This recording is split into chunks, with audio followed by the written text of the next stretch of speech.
Բարդ ընկեր Լուսինե, ես հիմա դες համար կընթերցեմ Ղազարոս Աղայանի «Արևի հրամանը»։ Գարնանային մի սիրուն առավոտ արևը բարձրացավ և ասաց աստղերին. «Դե սիրուն աստղիկներ, երկնքի ճրակներ, հիմա գնացեք, գիշերը եկեք»։ Ծաղիկներին ու թռչնիկներին ասաց. «Դե ծաղիկներ, արթնացեք ծաղիկներ, արթնացեք թռչնիկներ», և արթնացան բոլոր ծաղիկներն ու թռչնիկները։ Ես պիտի երգեմ, ասաց արտույտը, ես պիտի ծաղկեմ, ասաց վարդը, իսկ ես ինչ պետք է անեմ, ասաց մութ ամպիկը, չջրեմ երկիրը, արևը պատասխանեց, թող երգի արտույտը,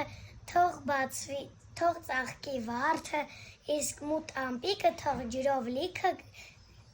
լի գնա հեռանա։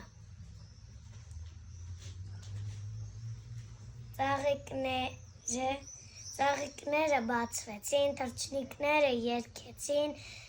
երեխեքներ զարթնեցին ու սկսեցին արևի երգը։ Արև, արև եկեք, զիզի քանին բերեք, սև ամպեր հեռացեք, արևին ճամփա